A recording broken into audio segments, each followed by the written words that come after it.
For 300 years, the Targaryen dynasty ruled Westeros. Wars were still fought, homes still burned, and men still died. But compared to the chaos of what came before, the realm was stable. And boring. The Targaryens lied, thieved, and killed as much as other lords. They just had dragons to answer all complaints. Until they didn't. When the last dragon died, it was only a matter of time before the Targaryens followed. By only, you mean another century? Which they wasted trying to replace their lost advantage.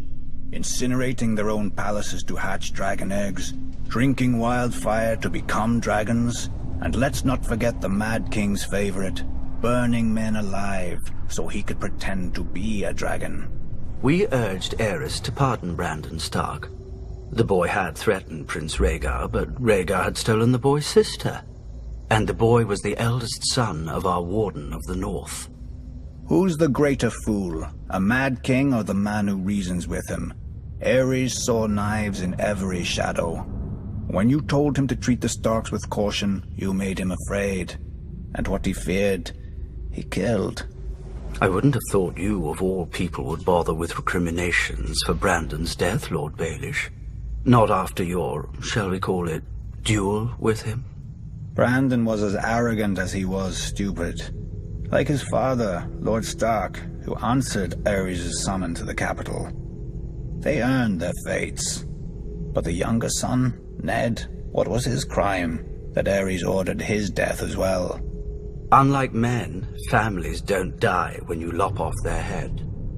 At the very least, you should have pointed out that loyal and dutiful Ned was living with Jon Arryn, a proud and over-righteous lord with an impregnable castle and no sons of his own. Perhaps you could have spared Aerys the embarrassment of revolt.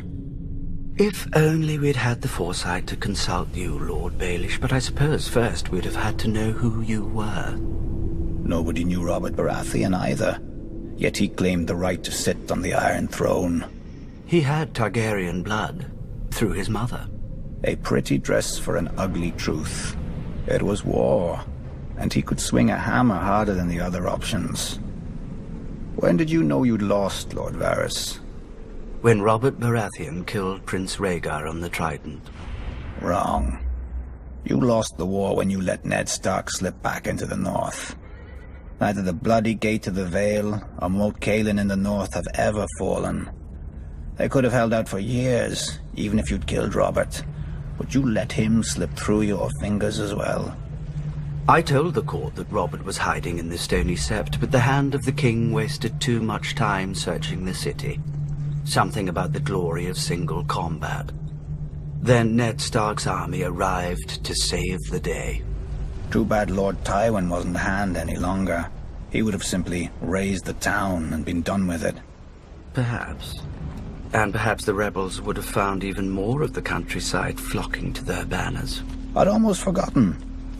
You weren't always so loyal to the Lannisters during the war, were you? I did my duty to the realm. When Lord Tywin showed up at King's Landing professing loyalty, I warned Aerys not to open the gates. Prince Rhaegar was dead, our army scattered. The lion does not stir unless he smells meat. I admire your powers of persuasion, Lord Varys. Few could traffic in so many secrets to so little avail. Grand Maester Pycelle told Aerys what he wanted to hear, that his old friend Tywin was there to save him. Then Aerys' old friend sacked the city, and his son stabbed Aerys in the back. A regrettable, though necessary action. As were the pardons the new King Robert bestowed on the Royalists. Mace Tyrell, Barristan Selmy, you. King Robert wisely chose order over vengeance. Jon Arryn wisely chose for Robert, but Jon Arryn died. Then Robert, then Ned.